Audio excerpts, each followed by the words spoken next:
Thank you lord, thank you lord. ప్రియమైన దేవుడి బిడ్డలారా, దేవాదేవుడు మనల్ని అందరినీ అడుగుతూ ఉన్నాడు. మనము దేవుడికి కృతజ్ఞత చెల్లించక ఎన్ని రోజులు అవుతుంది? మొట్టమొదటి ప్రశ్న మనకి మనం ఆన్సర్ చేసుకుందాం.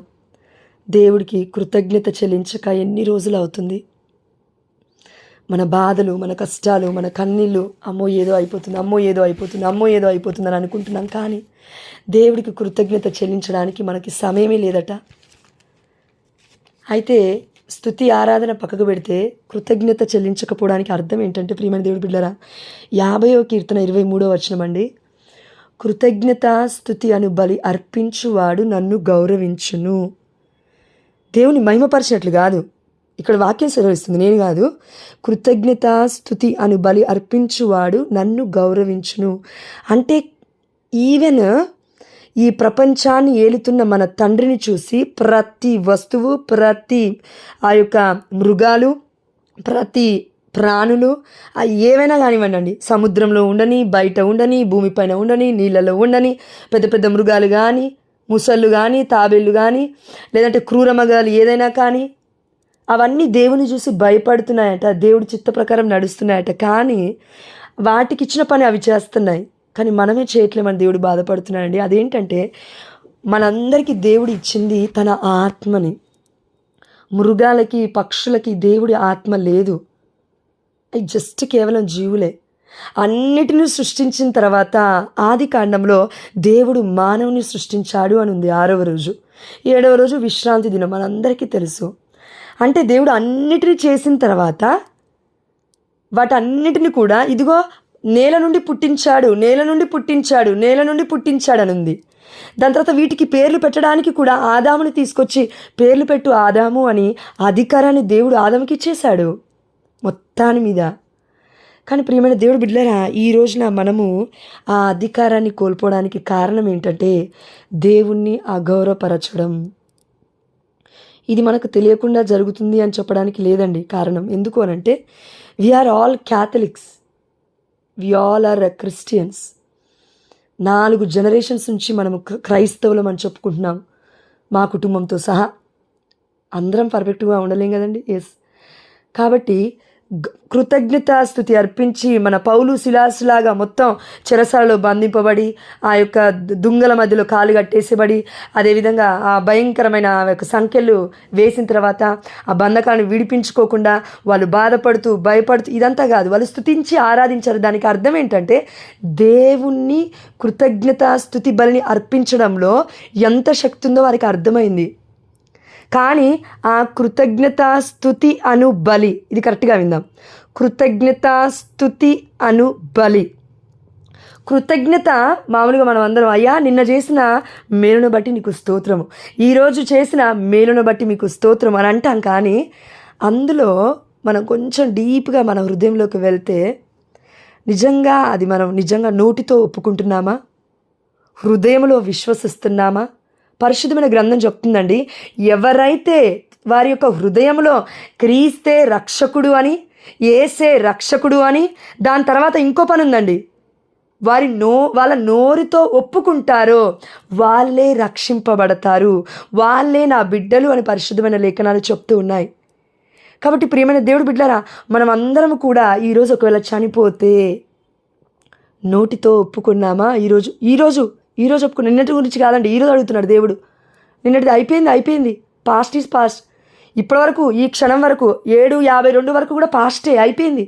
7:53లో ఉన్నాం ఇప్పుడు మనం, 7:53 మనం దేవుణ్ణి ఒప్పుకుంటున్నామా? నా రక్షకుడు, నా సేవియర్, నా ప్రేమికుడు, నన్ను కన్నాడు, నన్ను కొన్నాడు, తన రక్తంతో కొన్నాడు, నా కోసం బలి అయ్యాడు.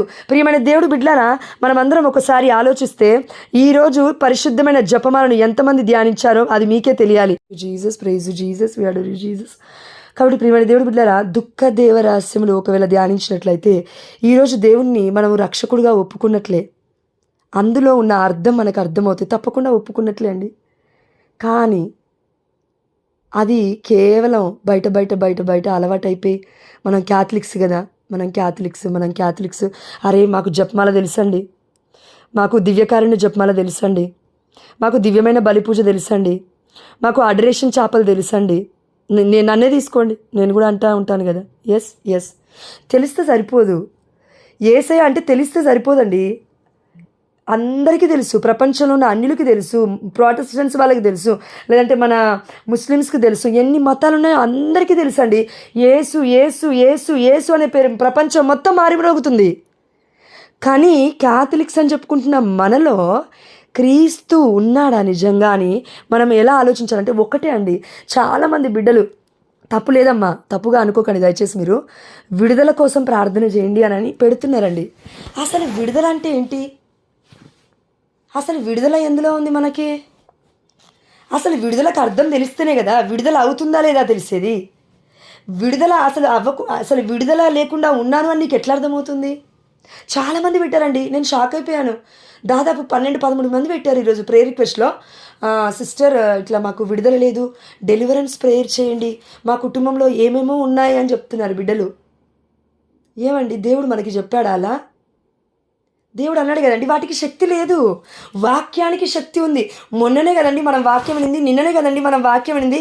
ఇదిగో దేవాతి దేవుడు పౌలు హస్తముల ద్వారా అనేకులకు స్వస్థత ఇస్తూ ఉండేను ఆమె నలుడి. అంటే వాక్యం ద్వారా, వాక్యం బోధించడం ద్వారా, వాక్యం వినడం ద్వారా, వాక్యాన్ని మోయటం ద్వారా. అంటే మరి తల్లి దివ్య మందసం అయిపోయింది. ప్రియమైన దేవుడు బిడ్డలారా, మనకి విడుదల ఎక్కడో లేదు, వాక్యంలోనే ఉంది. ఆ వాక్యం మళ్ళీ బోరు కొట్టినా సరే అండి, తప్పుగా తీసుకోకండి, కానీ బోరు కొట్టినా సరే ఇదే చెప్పమంటున్నాడు పరిశుద్ధాత్మ దేవుడు. మనందరికీ క్యాథలిక్స్ అనే టైటిల్ పెట్టుకున్నామే, కానీ ఏదో బైబిల్ వాక్యం చదవట్లేము చాలామంది. ఒకరోజు ఒక బిడ్డ అడుగుతుంది, అక్క బైబిల్ వాక్యం పంపి అంటే నేను పంపించానండి. దేవుడికి మహిమ కలుగును గాక. నేను కూడా రాయాలి కదండి, ఒబే చేసినప్పుడు నేను కూడా రాయాలి, దేవుడికి మహిమ కలుగును గాక. నేను రాయకుండా, నేను చదవకుండా అప్పుడు నేను నీకు చెప్తే తప్పు నాదే, దేవుడు చూస్తున్నాడుగా. అయితే ఆ బిడ్డ రాసిందో లేదో దేవుడు ఎరుగు. వారం రోజుల తర్వాత మెసేజ్ పెట్టింది, బైబిల్ వర్స్ ఏం రాయాలక్క అని. అదేంటమ్మా, ఇంత ముందుకు 1 వీక్ ముందు పెట్టాను, అది రాయట్లేవా అంటే మళ్ళీ పెట్టండి అని పెట్టింది. సరే అమ్మ, నాకు ఒక 5 నిమిషాలు టైం ఈ ప్రేయర్ చేసుకుని పెడతాననేసి. ప్రియమైన దేవుడు బిడ్డలారా, దేవుడు ఒకటే ప్రేరేపించాడు ఆ సమయంలో. ఆ బిడ్డ జాబే అడుగుతుంది దేవుణ్ణి. ఏమడుగుతుంది? జాబే. ఏమడుగుతుందండి? అయితే ఆ బిడ్డ జాబే అడుగుతుందండి. నేను అన్నాను, అమ్మ నువ్వు ఇట్లా జాబ్ అడుగుతున్నావు కదా తల్లి, జాబ్ కంటే ముందు ఇంకొకటి ఉంది. అదేంటంటే రోమిలకు రాసిన లేఖ 8వ అధ్యాయము 28వ వచనం. నువ్వు జాబ్ అడుగు, బిజినెస్ అడుగు, కుటుంబాన్ని అంటే సంతాన భాగ్యాన్ని అడుగు, లేదంటే నా భర్త మారాలని అడుగు, నా అత్తమామ మారాలని అడుగు, అమ్మ నాన్న మారాలని అడుగు. తప్పలేదు కదండి. ఇప్పుడిప్పుడే మనం తెలుసుకుంటున్నాం బైబిల్. తల్లిదండ్రులకు పరిచయం చేయాలనుకుంటే మంచి విషయమే, అత్తమామకు కూడా పరిచయం చేయాలనుకుంటే మంచి విషయమే. కానీ మనం ప్రార్థనలోకి రాగానే వాళ్ళు వేస్ట్ అని అనుకోవడం మాత్రం చెడ్డ విషయమే. నాకు కూడా వాక్యం చెప్పిందిగా వినయం ఉండాలి అని. ఎస్, మనం ఏదో ప్రార్థనలో కొంచెం ముందుకు రాగానే నా భర్త ఇంకా దేనికి పనికిరాడు అని అనుకుంటాం కదా మనస్సులో. ఏదో ఒక మాట భర్త తిట్టగానే ఈయనకి ప్రార్థనే లేదు, ప్రార్థనే చేయనికి రాదు, నేను పొద్దున్న లేచి ప్రార్థనలో జాయిన్ అవుతున్నా, ఈయనకేం తెలుసు అంటే. ఇది నాకు ఎట్లా అర్థమైందంటే, ప్రియమైన దేవుడు బిడ్డలారా, ఈరోజు పాప సంకీర్తన తీసిన తర్వాత దివ్యమైన మనసు ముందు కూర్చున్నప్పుడు దేవుడు నేను అడుగుతున్నాను, ప్రభువా ఈ ప్రాబ్లం ఏంటి, ఈ ఆలోచన ఏంటి అని. అపరాధ భావం అంటే ఏంటంటే, మనం కళ్ళు మూసుకొని ప్రార్థన చేద్దామని ప్రార్థన చేస్తుంటే దేవుడి స్వరానికి ఎంత విధేయిస్తామో మనకైతే తెలియదు. కానీ సాతానుగాడు ఒక మాట అంటుంటాడు బ్యాక్గ్రౌండ్లో. అదేంటి తెలుసా? నీ పని అయిపోయింది, ఇక నీ జీవితం ముందుకెళ్ళదు, ఏసునాలో కొట్టేస్తున్నాను ప్రభువా, నీకు ప్రార్థన వస్తలేదు. ఇది అందరూ ఎక్స్పీరియన్స్ చేస్తున్నారు. మనలో చాలామంది మీ విడుదలకి ప్రార్థన చేయండి అని అనడానికి కారణం ఏంటంటే, సాతానుగాడు ఏమని మెస్మరైజ్ చేశాడంటే మనకి ఈ పాట ద్వారా తెలుసుకుందాం. విడుదల మాకు కావాలి లోకరక్షక యేసయ్యా, విడుదల మాకు కావాలి లోకరక్షక యేసయ్యా, పాప శాప వ్యాధులతో చిక్కి నశించిపోతుండగా, పాప శాప వ్యాధులతో చిక్కి నశించిపోతుండగా. ప్రియమైన దేవుడు బిడ్డలారా, ఈ పాటలు కరెక్ట్గా అబ్జర్వ్ చేస్తే దేవుని మనం విడుదల మాకు కావాలని అంటున్నాము, లోకరక్షకుడా యేసయ్య అంటున్నాం. అసలు లోకరక్షకుడు యేసయ్య అని తెలుసుకోవడంలోనే విడుదల ఉంది. పాప శాప వ్యాధులతో బాధపడుతున్నాము అని అనకముందే ఆ పాపము శాపము దేవాతి దేవుడు యేసయ్య రక్తము వలన కడిగివేశాడు.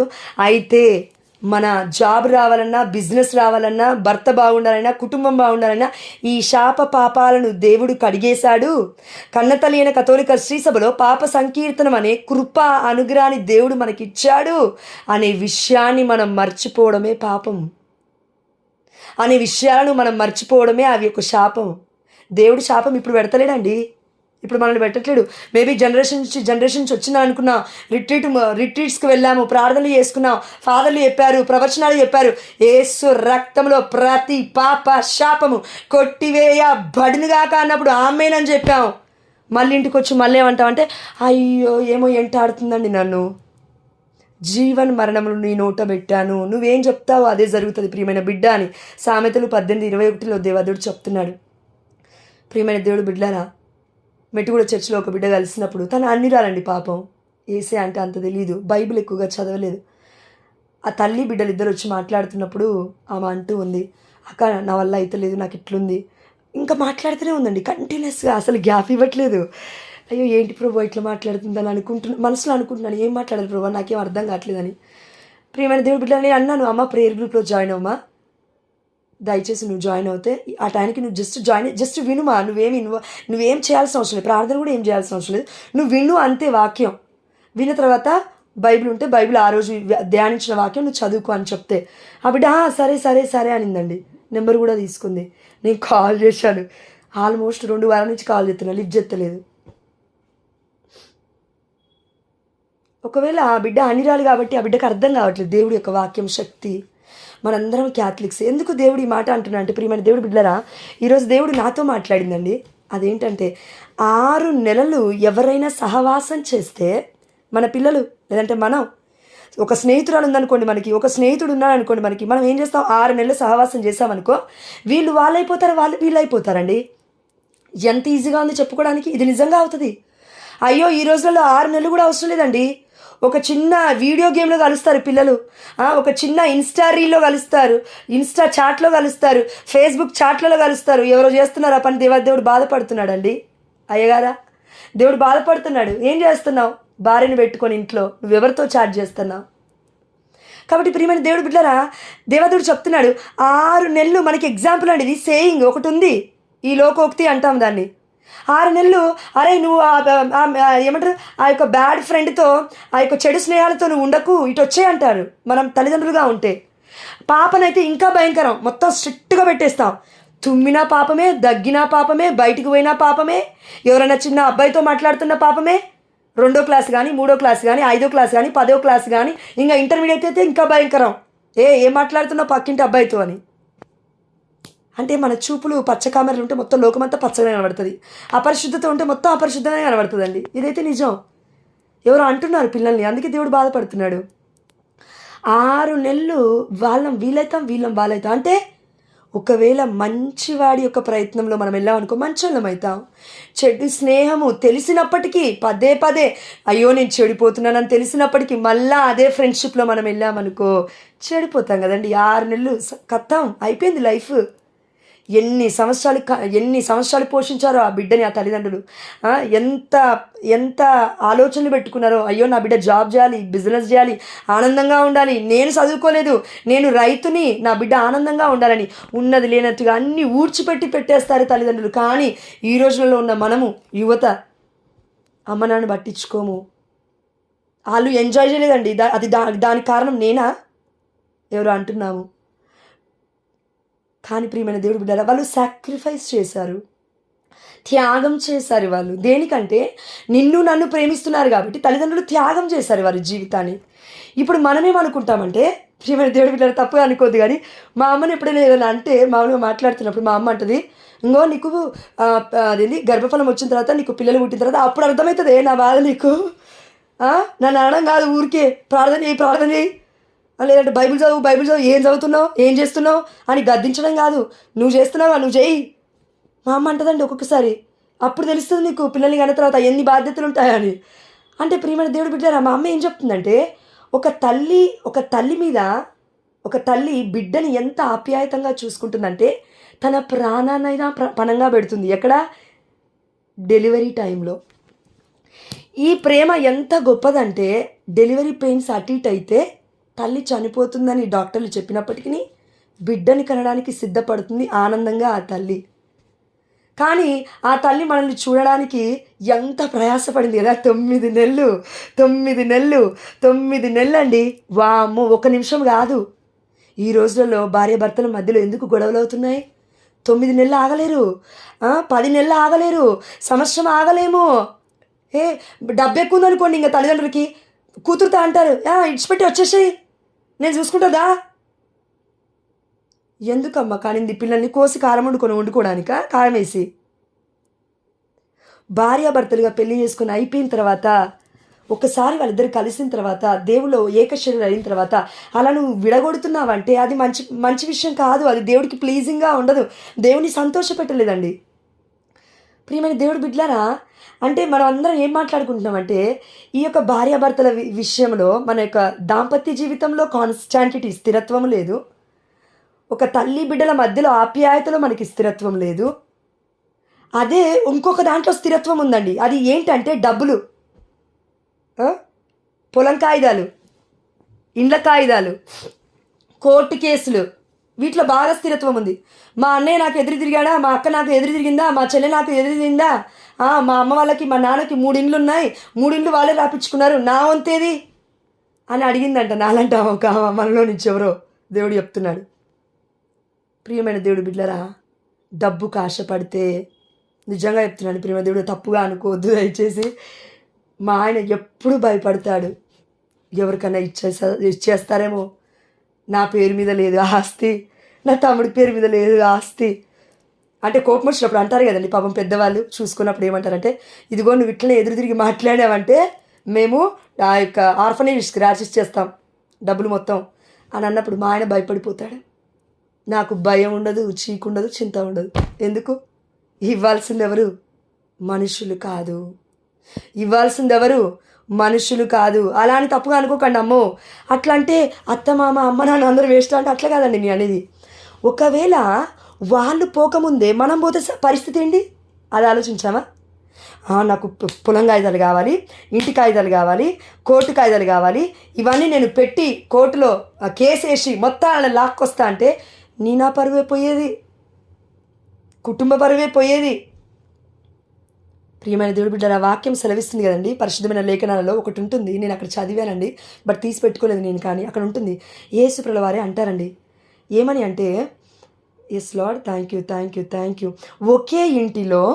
ఒకే ఇంటిలో లేదంటే ఒక ప్రార్థనా సమూహంలో లేదంటే ఒకే ప్యారిష్లో లేదంటే కథోలిక శ్రీ సభ అనే సంఘంలో, మొత్తం ఏ సిచ్యువేషన్ అయినా తీసుకోండి, చిన్న కుటుంబం దగ్గర నుంచి, ఇద్దరున్న భార్యాభర్తల దగ్గర నుంచి పెద్ద కథోలిక శ్రీ సభ అనే మన సంఘం దగ్గర వరకు తీసుకుంటే, తిరు కుటుంబం దగ్గర నుంచి తీసుకున్నా కూడా ఒకరు ఇంకొకరికి విరుద్ధంగా నిలబడితే ఆ ఇల్లు గెలవలేదు, ఆ ఇల్లు ముందుకెళ్ళలేదు, ఆ బంధము ముందుకెళ్ళలేదు. ఒకరికి ఒకరము విరుద్ధముగా మాటలు మాట్లాడితే ఆ బంధం నిలబడదు, ముందుకు వెళ్ళలేరు. భార్య భర్త అయినా కానివ్వండి, తల్లి బిడ్డలైనా కానివ్వండి, లేదంటే అమ్మ నాన్న మధ్యలైనా కానివ్వండి, లేదంటే మన కుటుంబం అత్త మామ, లేదంటే ఇప్పుడు మేమిద్దరము మాకిద్దరు పిల్లలు అనుకుంటే నలుగురం, మా రాజుకు మళ్ళీ పెళ్ళై ఆయనకు ఒక 2 పిల్లలు పుడితే మేమంతమంది ఒక 10 మంది మేము అనుకో. ఈ 10 మందికి కుటుంబం ఉంది, ఈ 10 మందిని కలిపి కుటుంబం అంటారండి. మళ్ళీ మా అమ్మ నాన్న సైడ్ వెళ్ళామనుకో, మా అమ్మ, మా నాన్న, మా అన్నయ్య, మా వదిన, పిల్లలు 3 పిల్లలు, అదేవిధంగా మా అక్క, మా బావ, మా బావ వాళ్ళ తల్లిదండ్రులు, అంటే మా యొక్క బావ వాళ్ళ అమ్మ నాన్న, మళ్ళీ వాళ్ళ అన్నదమ్ముళ్ళు. అంటే ప్రతి కుటుంబం దగ్గర ఒకసారి మనం అడిగి వేసి చూస్తే ఒక మినిమం 5 కుటుంబాల నుండి మినిమం 20 కుటుంబాల వరకు సతమతం అవుతాయి ఒక్క కుటుంబం వల్ల, ఒక్కరి నోరు వల్ల, ఒక్క అబద్ధం వల్ల. నోరు జారడం అని అనకూడదండి. పరిశుద్ధమైన లేఖనాలు ప్రతిరోజు మనం వింటూ ఉన్నాం, బిడ్డలు ఎంతోమంది జాని వాక్యం చెప్తున్నారు. ఇంకా పరిశుద్ధాత్మదేవుడు మన నోటికి కంట్రోల్ ఇవ్వలేదు అని అంటే దానికి కారణం మనమే అండి. నిజం చెప్తున్నాను, మనమే, నేనే. అయ్యా నన్ను సంపూర్ణముగా నీ వశం చేసుకో. కానీ ప్రియమైన దేవుడు బిడ్డలారా, విడుదల ఎందులో ఉందంటే, పాప విమోచక పరమ వైద్యుడా, పాప విమోచక రావా, పరమ వైద్యుడా రావా, నీ సిలువ రక్తముతో బంధకాలను తొలగించు, నీ సిలువ రక్తముతో బంధకాలను తొలగించు. ప్రియమైన దేవుడు బిడ్డలారా, ఇది అప్పుడే ఎప్పుడో చేశాడు యేసయ్య. ఎప్పుడు? 2000 సంవత్సరాల క్రితమే చేశాడు. ఇప్పటికి కూడా మనం విడుదల కావాలి అని అంటున్నామంటే దానికి కారణము మనకి కండ్లకి కనబడట్లేదు. అదేంటి? వాక్యంలోనే విడుదల ఉంది. మీరు నమ్మండి, నమ్మకపోండి. ఎప్పుడో ఎక్కడో చచ్చిపోవాల్సిన దాన్ని, సాక్ష్యంగా చెప్తున్నాను, ఎప్పుడో ఎక్కడో చచ్చిపోవాల్సిన దాన్ని ఇలా బ్రతికి బట్టగట్టి బయటపడ్డానంటే దేవుడి కృప మాత్రమే కారణం దానికి. ఆమేన్ హల్లెలూయా. దేవుడి కృప మాత్రమే కారణం అండి దానికి. ఆమేన్ హల్లెలూయా. లేదంటే నేను చచ్చిపోయి చాలా సంవత్సరాలు అయ్యేది, దేవానికి చిత్తమైతే. కానీ ప్రియమైన దేవుడి బిడ్డల, ఆ సమయంలో తప్పుగా అనుకోద్దమ్మా, ఎవరిని నిందించట్లేను, కానీ కుటుంబం ఎవ్వరు తోడుగా ఉండరండి. ఇదైతే నిజం. ఎందుకంటే మన హృదయంలో ఏం జరుగుతుందో, ఏ యుద్ధం జరుగుతుందో, ఈవెన్ అండి మీకు ఏ యుద్ధం జరుగుతుందో నాకు తెలీదు. ఇప్పుడు ఫర్ ఎగ్జాంపుల్ విడుదల కోసం ప్రార్థన చేయమంటే గింత స్టోరీ పెట్టిందంటే అట్లా అనుకోకండి.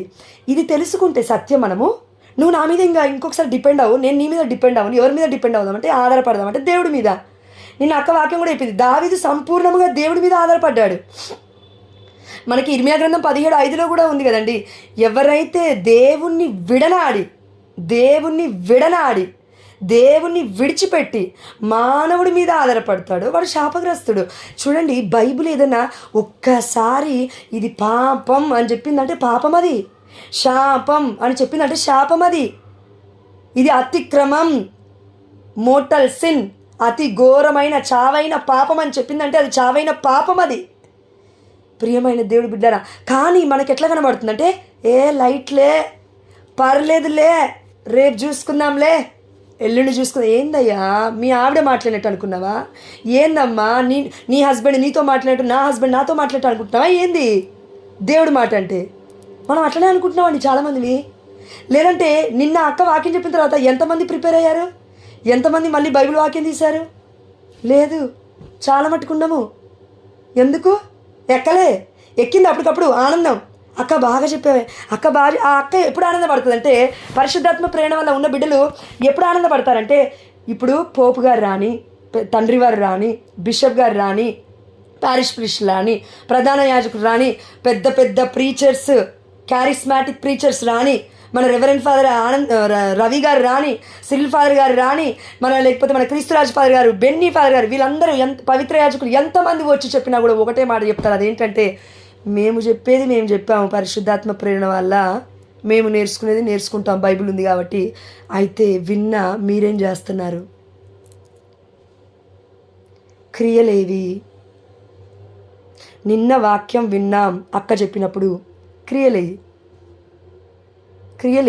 దేవుడు నన్ను ఇదే అడిగాడండి. నిన్న నైట్ నుంచి దేవుడు ఇదే అడుగుతున్నాను. క్రియలే జోష్న, క్రియలే. ఇదే నా గుండెలో పొడుచుకుంటుంది. ఇదే.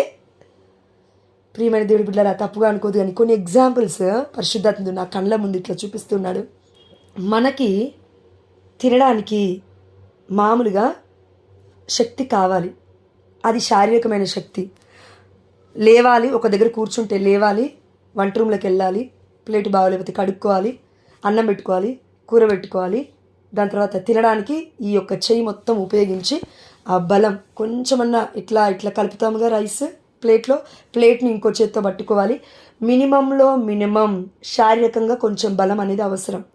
ఈ బలంలో మన బ్రెయిన్ చికెన్ అయిందనుకో, ఒకవేళ చికెన్ ఉందనుకో కూర, తొందరగా తినమని చెప్తుంది చాలా మటుకు. మటన్ అయిందనుకో తొందరగా తినమని చెప్తుంది. అదే కారమో ఇంకేదో ఉందనుకో, పచ్చడో, ఏం తింటాలే, గుడ్లు ఉన్నాయా లేవా ఇంట్లో, 2 గుడ్లు ఆమ్లెట్లు వేసుకుంటే బాగుండు కదా.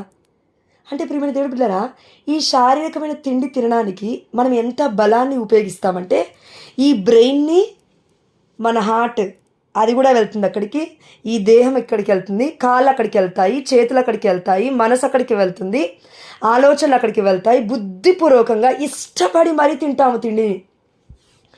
అదేవిధంగా ఏదైనా పాపం చేసామనుకో బై మిస్టేక్లో అయినా తెలిసైనా అండి, అందరికీ తెలుసు కదా మనకి, ఈ రోజులలో కథోలిక శిశువులో ఉన్న మనకి పాపం అంటే తెలీదా? పాప సంకీర్తన అంటే గొప్పతనం తెలీదా? ఎన్నో సంవత్సరాల నుంచి వాక్యం వింటున్నాం. అంటే ప్రియమైన దేవుడు బిడ్డలారా, పాపమేంటో తెలుసు, పుణ్యం ఏంటో తెలుసు, చెడు క్రియ ఏంటో తెలుసు, మంచి సత్కార్యములు అంటే ఏంటో తెలుసు. మంచిగా కొద్దిగా కొలదిగా మితంగా తింటే ఎలా ఉంటుందో మన దేహం మనకి తెలుసు. అతి భోజనం చావైన పాపం, అతి భోజనం చావైన పాపం. తినగానే నిద్ర వస్తుంది. సోమరితనం చావైన పాపం. మన గ్రూప్లో అందరి కోసం మీరు అడిగారు కదండి ప్రియమైన దేవుడు, తప్పుగా అనుకోవద్దు. అడరేషన్ చేపలు ప్రేయర్ చేస్తుంటే నా వల్ల అవ్వలేదు, మోకరుండడం మోకాల మీద అయితలేదు. వామో ప్రభువా ఏంటి ప్రభువా, వామో ప్రభువా ఏంటి ప్రభువా, వామో ప్రభువా ఏంటి ప్రభువా, బలహీనమవుతున్నాను ప్రభువా అని అంటుంటే పరిశుద్ధాత్మ దేవుడు అంటున్నాడు, కళ్ళు మూసుకొని ధ్యానం చేయి, అందరి కోసం ప్రార్థన చేయనప్పుడు ఒకటే గుర్తండి, సింపుల్ ప్రేయర్ చేసి అయిపోయిన తర్వాత దేవుడు అన్నాడు, అందరూ ఇప్పుడు నువ్వు ఎట్ట బాధపడుతున్నావో అట్టనే బాధపడుతున్నారు అన్నాడు. సింపుల్. ఏం మాట్లాడమంటావు ప్రభా అంటే? ప్రియమైన దేవుడు బిడ్డలారా, మనందరికీ ఎక్కడ ఉందంటే ఇవి ఎక్కడ ఉంది కదా ప్రభు, చూపించిన ఆయన. Thank you Jesus, praise. Yes అండి, సామెతల గ్రంథము 6వ అధ్యాయం ఇప్పుడు చదువుతాను చూడండి. సామెతల గ్రంథము 6వ అధ్యాయంలో 16వ వచనం నుండి ఉంటుందండి. ప్రభు అసహించు కార్యములు 7 ఉన్నాయి అని ఉంటాయి ఇక్కడ. ఆ 7 మనందరికీ కథోలిక శిశ భయం అని చెప్తుందంటే క్లియర్గా. గర్వము, అసూయ, దురాశ, అంటే ఎదుటి వాళ్ళని చూసి నాకు ఇంకా ఉంటే బాగుండు, లేదంటే అయ్యో వాళ్ళకి ఎందుకుంది, లేకపోతే బాగుండు, నాకే ఉంటే బాగుండు. అసూయ. ఆధ్యాత్మికతలో కూడా ఇది ఒక్కొక్కసారి వస్తుందండి కొంతమంది దగ్గరికి. దాన్ని గర్వం అంటాం. గర్వం బట్టే కదా లూసిఫర్ పడిపోయింది. దేవుడు అంతటి వాడిని నేను అవ్వాలి అని అనుకున్నాడు కాబట్టి. కానీ ఆల్రెడీ దేవుడికి ఉన్న ఆ రూలింగ్ మొత్తం, పాలన మొత్తం దేవుడు ఆదాంకి ఇచ్చేసాడండి, చేతిలో పెట్టేశాడు. ఇప్పుడు మనందరికి కూడా దేవుడు ఇచ్చేశాడు ఆల్రెడీ ఫ్రీడమ్, ఇచ్చేశాడు స్వాతంత్రం, ఇచ్చేశాడు స్వేచ్ఛని, ఇచ్చేశాడు సమస్తాన్ని. కానీ ఆ సమస్తంలో ఏముంటాయండి? అన్నీ ఉంటాయి.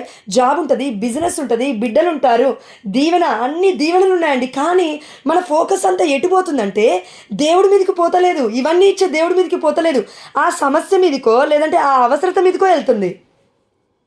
అలా వెళ్ళినప్పుడు ఏమవుతుందంటే అది మనము ఒక టైం లిమిట్ పెట్టుకుంటాం. ఫర్ ఎగ్జాంపుల్, రేపటిలోపు ఇది అయిపోవాలా. భార్య వచ్చి రాగానే భర్త ఒకవేళ ఏదైనా కావాలంటే కాఫీ, టీ కావాలంటే 5 నిమిషాల్లో పెట్టాలా టీ, కాఫీ, లేదంటే 1 అవర్లో వండాలా, చుట్టాలు వస్తున్నారు, దానికి చెప్పొచ్చండి, ఎందుకంటే అది మన చేతిలో పని. కానీ ఇది దేవుడి అధికారానికి సంబంధించిన పని అండి. ఇది మనం సృష్టించలేదు, దేవుడు మనల్ని సృష్టించాడు. ఆయన అధికారానికి లోబడట్లేదు మనం, ఇంకా అధికారానికి మనం లోబడట్లేమండి. చాలామంది మనం ఏమనుకుంటున్నాం అంటే జపమాల ప్రార్థన చేయగానే, లేదంటే మన దివ్యకారుణ్య జపమాల ప్రార్థన చేయగానే, లేదంటే దివ్యమైన బలి పూజకి వెళ్ళగానే, లేదంటే అడరేషన్ చేపలో ఒక గంట కూర్చోగానే అయిపోయింది అనుకుంటున్నా. నో, అది కాదట. దేవుడు నాతో మాట్లాడింది ఏంటంటే, వచ్చి బయట బ్రతికి చూపించు నీ క్రియల ద్వారా క్రీస్తుని, వచ్చి బ్రతికి చూపించు నీ క్రియల ద్వారా క్రీస్తుని. దేవుడు ఇట్లనే అంటున్నాడండి. అవుతుందో కాదయ్యా అని లేదట. ఎందుకంటే గలతీల రాసిన లేఖ 2:20లో దేవదేవుడు ఏం చెప్తాడంటే, ఇక జీవించినది నేను కాదు క్రీస్తే, మనల్ని పుట్టించింది దేవుడు, మనకి ప్రాణాన్ని పోసింది దేవుడు, లూసిఫర్ కాదు. వాడికి అధికారం లేదు. అమ్మ, తల్లిదండ్రులు పిల్లల్ని కన్నప్పుడు పిల్లల మీద తల్లిదండ్రులకి సంపూర్ణమైన అధికారం ఉంటుంది. తప్పు చేయొద్దు, అరే ఇది తప్పురా అని చెప్పడానికి. అదేవిధంగా మన తండ్రికి అంతకన్నా గొప్ప అధికారం ఉందండి. ఎందుకంటే ఆ తల్లిదండ్రులు కూడా పుట్టించింది దేవుడే. ఈ అధికారానికి లోబడకపోతే ఈ సమస్తంలో ఉన్న, సృష్టిలో ఉన్న కుక్క కూడా మన మాట వినదు, నక్క కూడా మన మాట వినదు. మన అంత ఎందుకండి, అవి కూడా వద్దు, నోరున్న మృగాలు కూడా వద్దు, నోరు లేని కత్తి అది మన మాట వినదు. యేసు నామములో కొట్టివేయబడింది ఆమె. బై మిస్టేక్ అయితే అది ఎట్లుంటుంది? అది ఎవరు మాట్లాడుతున్నారు ఇంట్లో అట్లా మాట్లాడొద్దు, తప్పది. కత్తుల మీదకి వెళ్ళొద్దు మీరు. దేవదేవుడు చెప్తున్నాడు, భార్య భర్తలు ఇద్దరు, ఎందుకమ్మా అట్లా కత్తి ఎందుకు పట్టుకుంటున్నావు నువ్వు వంట రూమ్లో కురికి? ప్రియమైన దేవుడి పిల్ల రీసెంట్గా జరిగింది కదండి. ఒక కొండ మీద పిల్లాడు వెళ్ళాడు, పెద్దోడే, తండ్రి ఆయన ఇద్దరు ఫోన్ గుంజుకుంటున్నారు, కొండ మీదకి వెళ్ళి పడిపోయారు. వాళ్ళని చూసిన తల్లి వెనక నుంచి వచ్చి మళ్ళీ కొండ మీదకి వెళ్ళి పడిపోయింది. అయిపోయాయి. వాళ్ళ ఐఫోన్ 3 ప్రాణాలను తీసింది. ఒక్క వస్తువు 3 ప్రాణాలను తీసే అంత శక్తి ఉందండి. కత్తైనా మామూలుగా ఒక సైడే ఉంటుంది. దేవుడి వాక్యము రెండంచుల ఖడ్గము కంటే పదునైది. ఇది మనకి ఎందుకు అర్థం కావట్లేదండి? మనకు అర్థం కావాలి. దేవుడు అదే బాధపడుతున్నాడు. Yes lord. హెబ్రీయులకు రాసిన లేఖ 4:12 దేవుడి వాక్కు సజీవమైనది, చైతన్యవంతమైనది. ఆమేన్, హల్లెలూయా. దేవుని వాక్కు సజీవమైనది, చైతన్యవంతమైనది. ఆమేన్, హల్లెలూయా. ఇది జీవాత్మల సంయోగ స్థానము వరకు, కీళ్ళు మధ్య చేరు వరకు ఛేదించుకొని పోతుంది. మానవుడి యొక్క హృదయంలో ఏదుందో పసిగట్టగలుగుతుంది. ఆమేన్, హల్లెలూయా. ఈ లోకంలో ఉన్న కత్తి ఒకవేళ ఎత్తితే భార్య మీదకో భర్త మీదకో, వాళ్ళు పసిగట్టకపోయినా నువ్వు వెళ్ళిపోయిన తర్వాత చచ్చిపోతే ఏం చేస్తావు? ఏసునాలో కొట్టేస్తున్నారు ప్రభువా. చాలామందికి డిప్రెషన్ అయ్యి, స్ట్రెస్ అయ్యి, ఒత్తిడికి లోనై తెలియకుండానే ఆ సెకండ్, ఆ ఫ్రాక్షన్ ఆఫ్ మూమెంట్ కళ్ళు మూసుకొని తెరిసే లోపు ఒక వ్యక్తి ప్రాణం పోతుంది. ఏం చేస్తావు? ప్రియమైన దేవుడి బిడ్డలారా, మనము భార్యాభర్తలుగా లేదంటే కుటుంబ సభ్యులుగా నిద్రపోయే ముందు ఒకటి గుర్తుపెట్టుకోవాలి, బ్రతుకుతామో లేదో రేపొద్దున తెలీదు. ఈ నైటే అడగాలి. ఎవరినైనా ఏదైనా తెలిసి తెలియక ఏదైనా మాట అంటే ఎమ్మటే సారీ అక్క, సారీ అన్న, అవును తెలిసి తెలియక అన్నాను, అయిపోయింది. ప్రియమైన దేవుడి బిడ్డలారా, ఇది ఒకవేళ మనం చెప్పకపోతే దుష్టుడు ఏం చేస్తాడంటే, ఇక నువ్వు వనికిరావు, ఇక నువ్వు వనికిరావు, ఇక నువ్వు వనికిరావు. కానీ మనకి కృప ఉందండి దేవుడి దగ్గర. అదేంటి తెలుసా? పాప సంకీర్తన అనే కృప ఉంది. ఈరోజు ప్రకాశం ఫాదర్ దగ్గర తీసినప్పుడు ఫాదర్ ఇదే చెప్పారు, అమ్మా దేవుడు ఒక్కసారి పాపం మన్నించాడంటే మన్నించేసాడు, అయిపోయింది. ఇక మళ్ళీ నువ్వు ఎందుకు పుట్టుగోత్రాలు మొత్తం ఎత్తున్నావు ఉంది కానీ, ఇంతకుముందుకు ఒప్పుకోలేదా ఇవన్నీ అంటే? ఒప్పుకున్నాను ఫాదర్. మళ్ళీ ఎందుకు ఒప్పుకుంటున్నావు అని అన్నాడు. ఏమో ఫాదర్, ఉక్కిరి ఉంది నాకు అంతా అన్నాను. ఎవరికో ఉందండి, మనందరికీ ఉందండి, ఆ ప్రాబ్లం ఉంది, అందుకే దేవుడు చూపించాడు, లేదంటే ఊరికే చూపించాడు కదా. కాబట్టి ప్రియమైన దేవుడు బిడ్డలారా, మనము పాటలు పాడక చాలా రోజులైంది. క్రైస్తవులము, కథోలిక సభలో ఉన్నవాళ్ళం. కారణం తప్పుగా అనుకోవద్దు, కానీ అసలు తప్పుగా అనుకోకండి అమ్మా, ఇది కరెక్ట్గా అర్థం చేసుకోండి. నేనేమంటున్నా అంటే, మ్యూజిక్ ఉండాలి. కథోలిక సభలో అందరి ప్యారిషెస్లో మ్యూజిక్ ఉండాలి. కానీ అక్కడ జరుగుతున్న తప్పేంటంటే, సింగర్స్ వాడతారు 2-3, ఇక్కడున్న మ్యూజిక్ పేరు మంచిగా వాయిస్తాడు. మొత్తము ఆ రోజు పార్టిసిపేట్ చేస్తున్న వాళ్ళందరూ 60 మంది ఉంటారా, 70 మంది ఉంటారా, 300 మంది సైలెంట్గా ఉండి వింటుంటారు. నేను అబ్జర్వ్ చేసింది నా జీవితంలో. ఎందుకంటే ఆ మ్యూజికే పెద్ద సౌండ్ వినబడుతుంది. అదేవిధంగా ఆ యొక్క సింగర్సే పాడుతున్నారు పెద్ద పెద్దగా మైకులు పట్టుకొని. అరే ఇంకా నేనెందుకు? కానీ అది మన ఆత్మకి సంబంధించిన విషయం అండి. మనం ఎప్పుడైతే వాక్యం చదువుతామో దావీదు గురించి మనకు అర్థమవుతుంది కదా. కీర్తనలు రాసింది 150 కీర్తనలు మనకు అర్థమవుతుంది కదా. ఆ కీర్తనలలో ఆ యొక్క స్థుతిలో ఎంత శక్తి ఉందో మనకు అర్థమవుతుంది. కాబట్టి ప్రియమైన దేవుడి బిడ్డలారా, దయచేసి తప్పుగా అనుకోవద్దు. కానీ ఎవరైనా జాయిన్ అయినప్పుడు, అక్క నా గొంతు బాగలేదు, మీరు పాడండి, దయచేసి సిద్ధపడి పాడండి అని చెప్పడానికి కారణం ఏంటంటే, నీ పాట మొట్టమొదటిగా జాయిన్ అయిన 10 మందిని బతికిస్తుంది. ఆమేన్, హల్లెలూయా.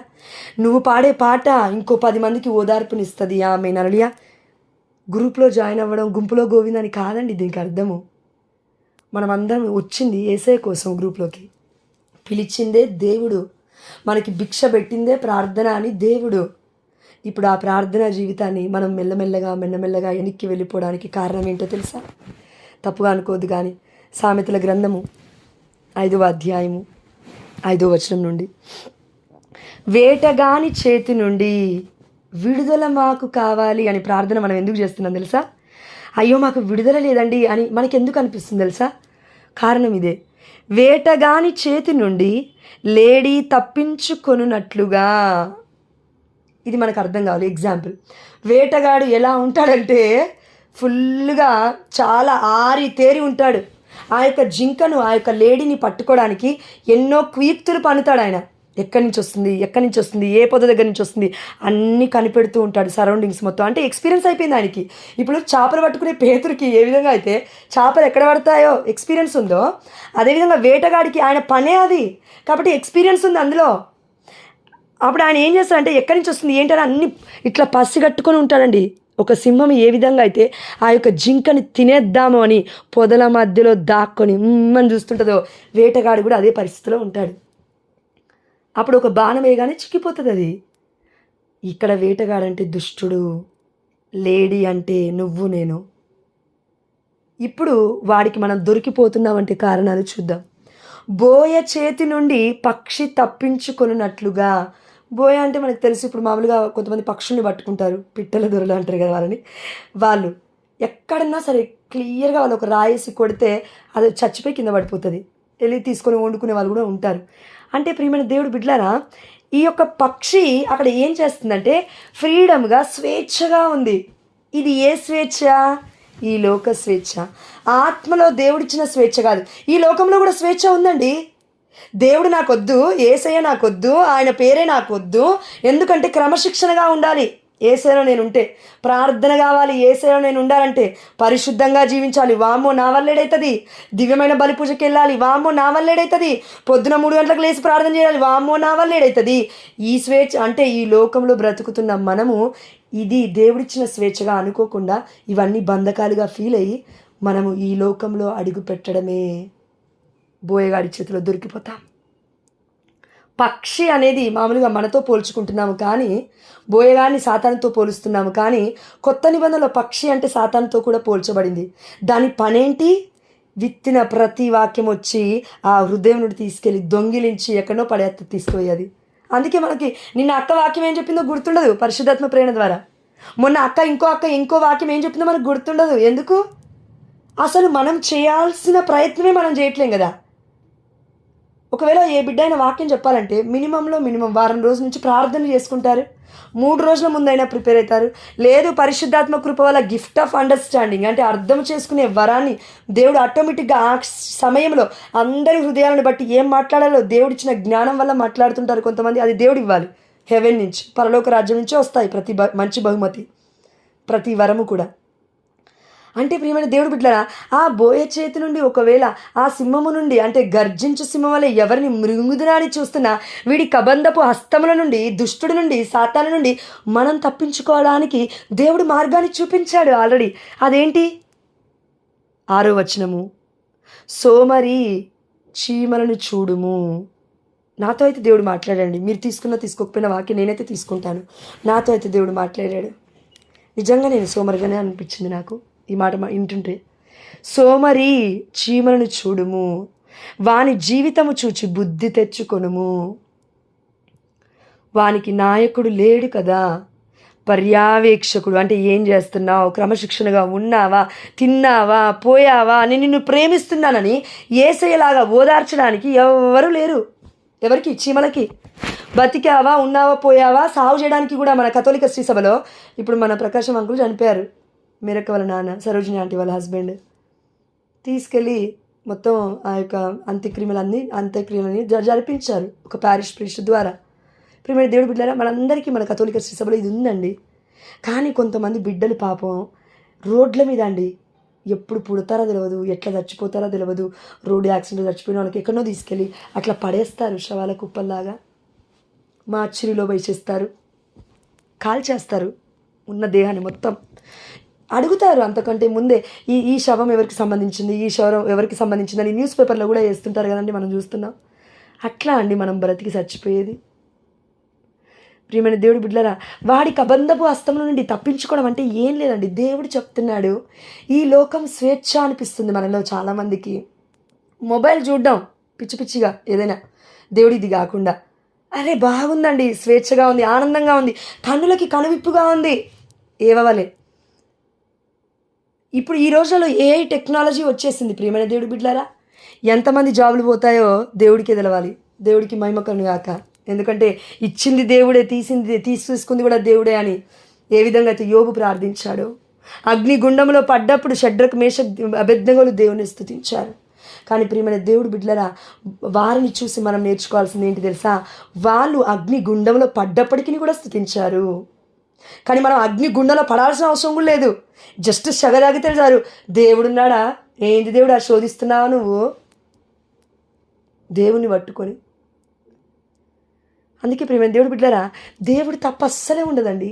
మనదే తప్పు, మనదే పాపం. అదేంటంటే మనల్ని దేవుడు చీమలను చూసి నేర్చుకోమంటున్నాడు.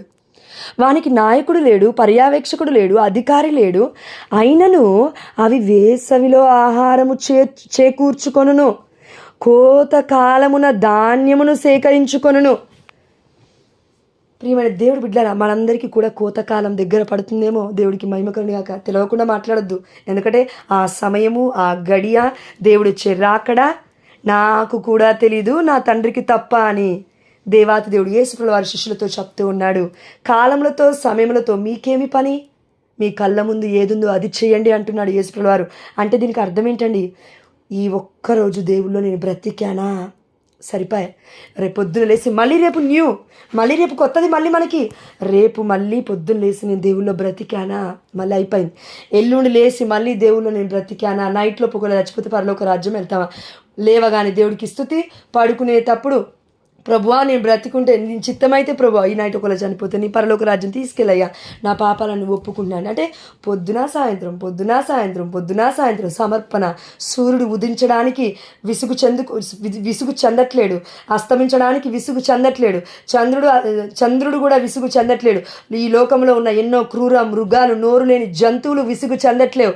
అన్నీ కూడా వాటికి నియమించిన సమయానికి లేచి కుక్కురుకు అని కోడి కూడా దేవుడి పని చేస్తుంది. అన్నీ వాటి పనులు అవి చేస్తున్నాయి, చీమలు కూడా చేస్తున్నాయి, కానీ మనమే చేయలేకపోతున్నాం.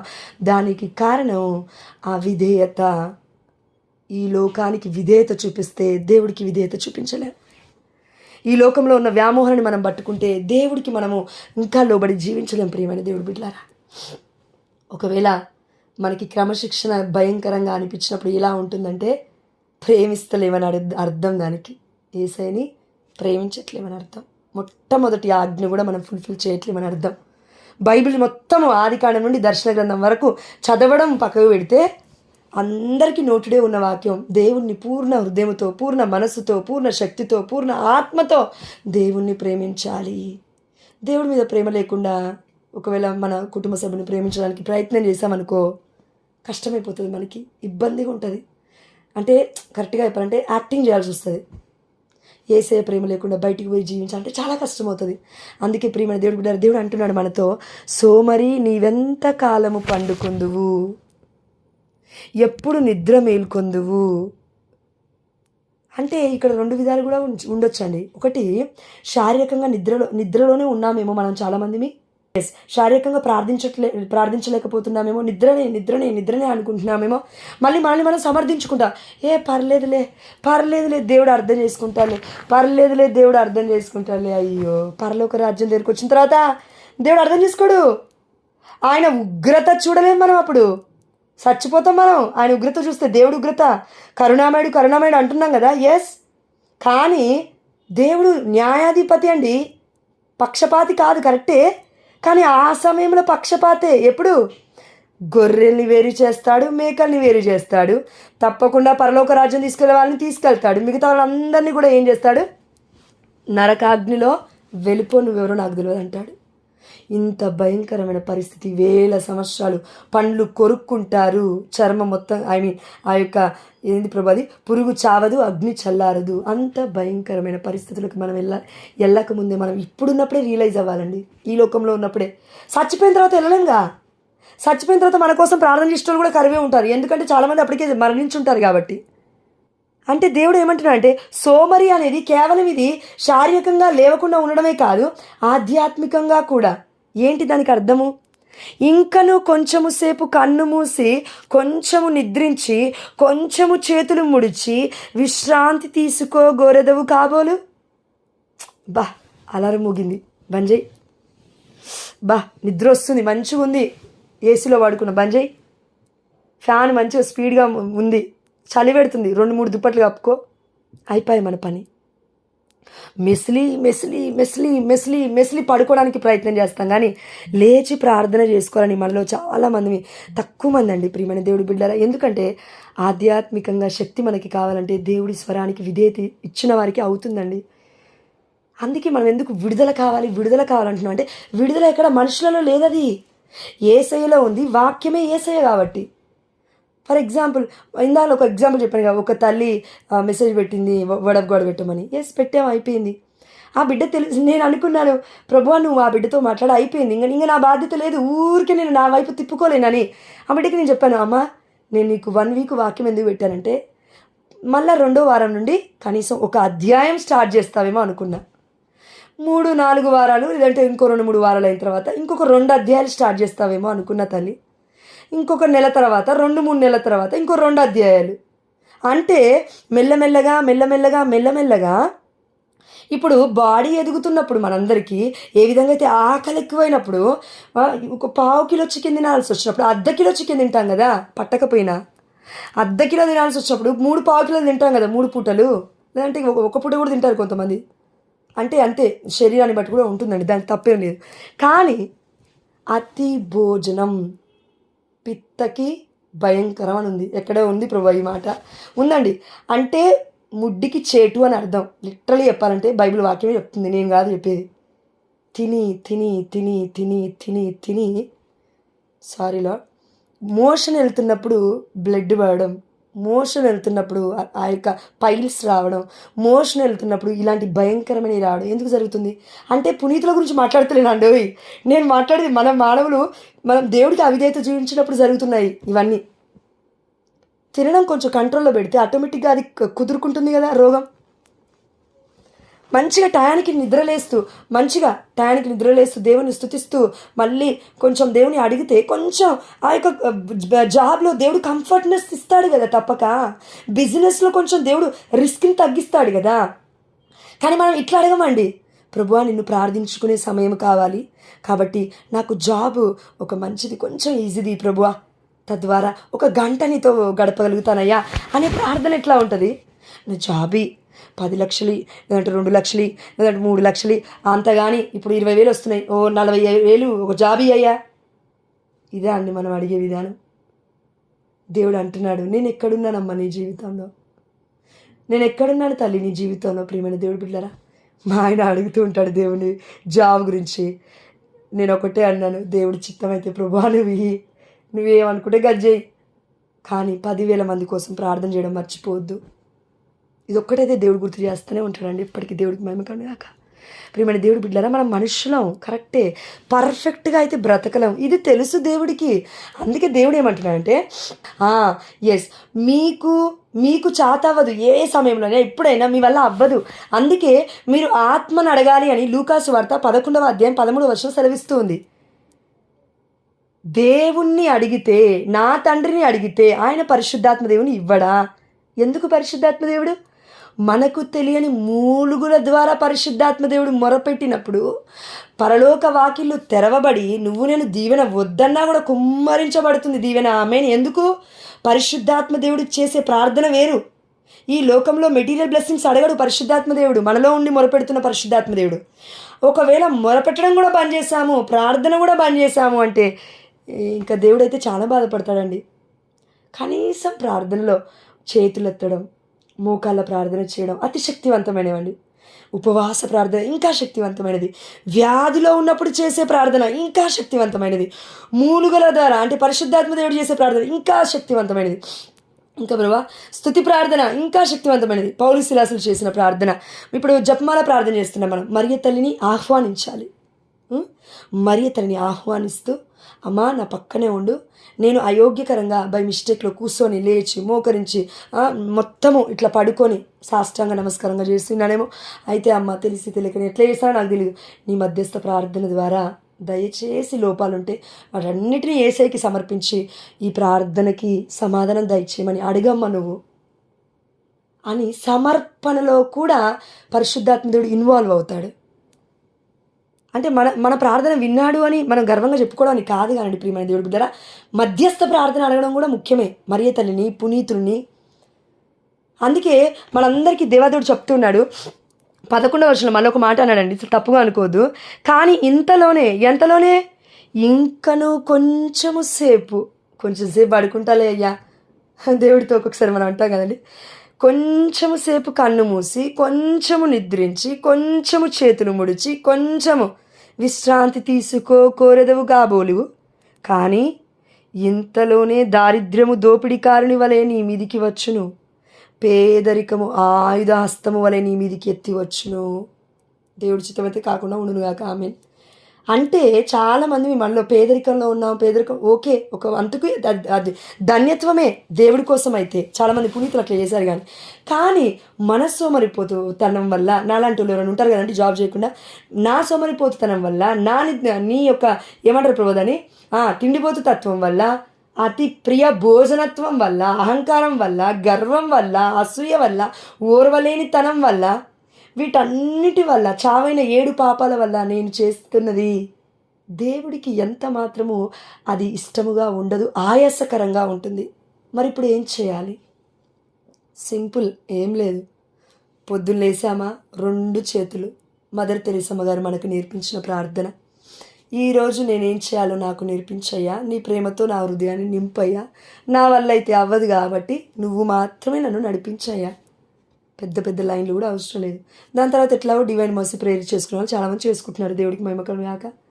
కానీ మనం ఆ డే మొత్తంలో అయిపోయిందమ్మా 3 నిమిషాలు, ఆ డే మొత్తంలో మనం చేస్తున్న పనులన్నిటి మీదకి పరిశుద్ధాత్మ దేవుడు వేంచేసి రావాలంటే చేయాల్సిన పని ఒక్కటండి, ఒక్కటే. పరిశుద్ధమైన గ్రంథాన్ని మన చేతికి ఇచ్చిన వాళ్ళు 40 మంది. ఇస్మా 40 మంది పండితులు రాశారు. వేల మంది పునీతులు చచ్చిపోయి వాళ్ళ రక్తంతో లేఖనాలు రాసి మనకు అందించడానికి వాళ్ళ ప్రాణాన్ని కోల్పోయారు. ఇప్పుడు మనము పరిశుద్ధమైన లేఖనాలు చెప్తున్నాయి కదా, ఫిలిప్పీ 2 దగ్గర అనుకుంటాను, లేదంటే రోమిలోకి రాసిన లేఖలో ఉంటుంది. మీరు ఇంకా రక్తము చిందించినంతగా ఏమి కష్టపడలే దేవుడి పరిచర్యలో. నాతో అన్నాడండి దేవుడి మాట, అందుకే చెప్తున్నాను. మీరు ఇంకా రక్తము చిందించినంతగా ఏమీ చేయలే ఇంకా దేవుడి కొరకు. మరి అంతేంటి అట్లా భయపడుతున్నారు?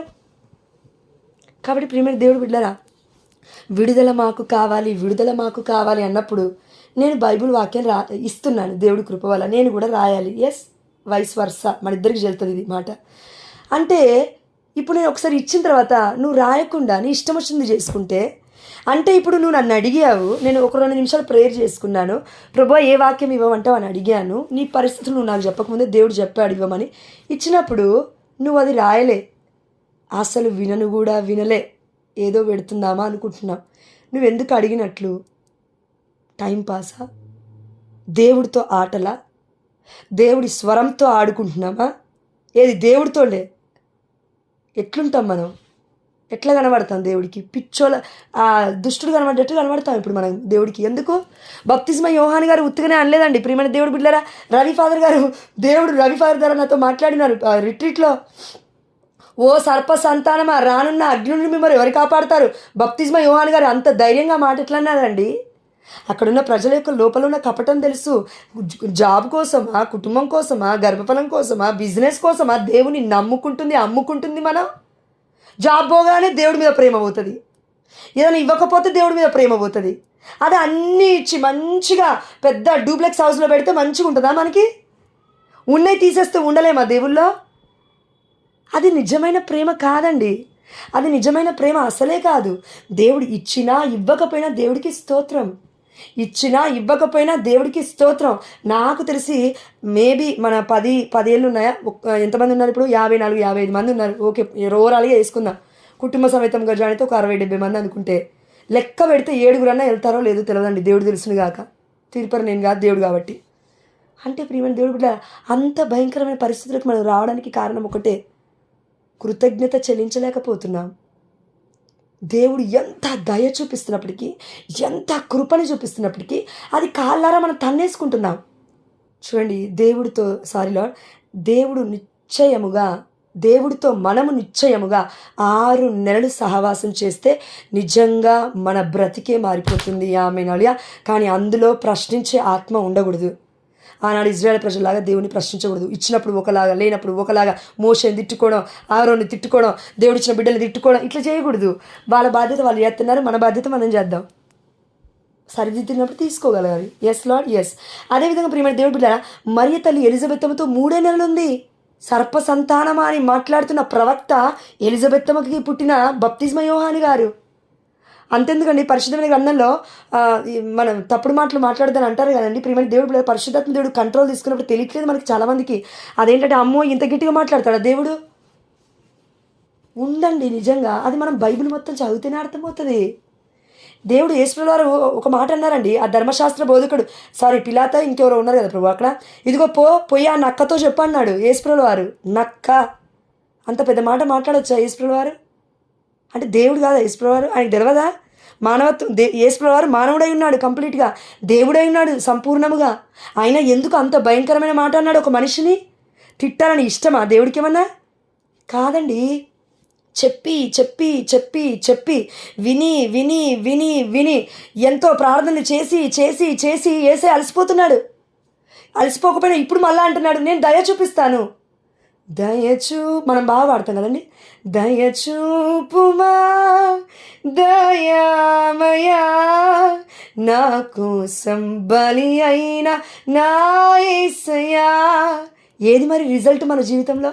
ప్రియమైన దేవుడు బిడ్డలారా, గుర్తుపడదా, మనలో పరిశుద్ధాత్మ దేవుడు వాక్యం ద్వారా మాత్రమే పోషింపబడతాడు. దివ్య సప్రసాదం ద్వారా మాత్రమే ఆహారం అందుతుంది మనలో ఉన్న ఆత్మదేవుడికి. ఎప్పుడైతే మనం ఇట్లా అవిధేయత చూపిస్తూ వెళ్తామో ఎడబాటు భయంకరంగా ఉంటుంది, కష్టంగా ఉంటుంది. ఎందుకంటే ఐ ఫెల్ట్ ఇట్, నేను ఎక్స్పీరియన్స్ చేసిందే, దేవుడు నాకు చెప్పమన్నది చెప్పాను, అదేవిధంగా నాకు కూడా బుద్ధి వచ్చిందని చెప్తున్నానండి. కాబట్టి ప్రియమైన దేవుడు బిడ్డ, చివరిగా ఒక మాట అండి. ఎస్ లార్డ్, అయిపోయిందమ్మా. సామెతలు 4:27, చెడును విడనాడి రుజుమార్గమున నడువుము. చెడు ఇప్పుడు తెలిసిందిగా మనకి. చెడేంటి? సోమరితనం, అవును ప్రభు నీకు సమర్పిస్తున్నా. తిండిబోతుతనం, అయా నీకు సమర్పిస్తున్నా. త్రాగుబోతు తత్వం, అయా నీకు సమర్పిస్తున్నా. నా వల్ల కావట్లేదు, పరిశుద్ధాత్మ దేవుడా నన్ను నీ కంట్రోల్ తీసుకొని రోజు దివ్యమైన బలి పూజకి వెళ్తూ రోజు ప్రార్థన చేయడానికి మనం కొంచెమన్నా మనంతు మనం ప్రయత్నం చేస్తే, మెంటల్గా పడుకునేటప్పుడు ఫిక్స్ చేస్తే మన బ్రెయిన్కి చికెన్ మటన్ అందిస్తాం కదా బ్రెయిన్కి రేపు వండుకోవాలని, అట్లనే దేవుడి యొక్క వాక్యాన్ని అందిస్తే ఆటోమేటిక్గా రేపు పొద్దున లేవగలుగుతాం మనం. అది మన చేతిలో కూడా ఉందండి. అందుకే దేవుడు స్వేచ్ఛనిచ్చా అన్నాడు. బలవంత పెట్టడు మన తండ్రి, బలవంత పెట్టడు. కాబట్టి చెడును విడనాడి రుజుమార్గమున నడువుము. ఇక అయిపోయింది, చెడు అయిపోయింది. ఇక ఈ సెకండ్ నుంచి మంచి మార్గంలో నడుద్దాం. అదేంటి? కుడి ఎడమలకు బెత్తడైనా జరగకము. ఆమె హల్లెలూయా. ఇక కదలొద్దు, అవును కదలొద్దని చెప్తున్నాడు దేవుడు. యెషయా గ్రంథం 30 దగ్గర ఉంటుంది కదండి. మనము కుడికెళ్ళాలా, కుడివైపుకి వెళ్ళాలా, ఎడమ వైపుకి వెళ్ళాలా అని ఒక ఆందోళనలో ఉన్నప్పుడు, అలజడిలో ఉన్నప్పుడు, ఎటు వెళ్ళాలి, ఎక్కడికి వెళ్ళాలి, ఎవరిని మొరపెట్టాలి, ఏ ప్రీచర్ దగ్గర బ్లెస్సింగ్ తీసుకోవాలి, ఏ ప్రీచర్స్కి అడగాలి, వామో వీళ్ళకి అడగాల, వాళ్ళకి అడగాల, స్వస్థత అవ్వాలా, లేదంటే విడుదల అవ్వాలా, ఇది కావాలి, బ్లెస్సింగ్స్ రావాలి, మెటీరియల్ బ్లెస్సింగ్స్ రావాలి, జాబ్ రావాలి, బిజినెస్ రావాలి, అమెరికా వెళ్ళాలి, వీసా రావాలి, పాస్పోర్ట్ రావాలి. Where is haven in your life and in my life మా? ఇవన్నిటిలో, ఈ కన్ఫ్యూజన్స్లో పరలోక రాజ్యం గురించి ఆలోచించే తత్వం ఏది మనలో? రోమిలకు రాసిన లేఖ 8:28 చివరిగా మళ్ళీ దేవుడు ఇదే చెప్తున్నాడు. నన్ను ప్రేమించు వారికి అంటే దేవుణ్ణండి, నా చిత్తానుసారముగా పిలవబడిన వారికి. దేవుడే అండి మనందరి చిత్త ప్రకారం పిలుచుకున్నాడు. నా చిత్తానుసారముగా పిలవబడిన వారికి సమస్తము సమకూడి జరుగుతుంది. ఆమేన్ హల్లెలూయా. సమస్తం అంటే అండి ప్రతిదీ లోబడుతుంది నీకు నాకు. ఆమేన్ హల్లెలూయా. ఎప్పుడు? దేవుడికి మనం లోబడితే మనకున్న భార్య లోబడుతుంది. దేవుడికి భర్త లోబడితే భార్యకి భర్త భార్యకి లోబడి జీవిస్తారు. అంటే ప్రేమ, గిఫ్ట్ ఆఫ్ అండర్స్టాండింగ్. నువ్వింత నేనింత అని కాదు, కానీ దేవుళ్ళు మన ఇద్దరం ఒకటే అని ఒక ప్రేమ ఆప్యాయతతో మనం జీవించగలుగుతాం. ఇది చూసిన పిల్లలు ఆటోమేటిక్గా దేవుళ్ళు ఎదుగుతారు. దేవుడికి మహిమ కలుగుగాక. ఆమేన్. ఎస్ లార్డ్, ఎక్కువ టైం అయిపోయింది. Thank you Jesus, praise you Jesus.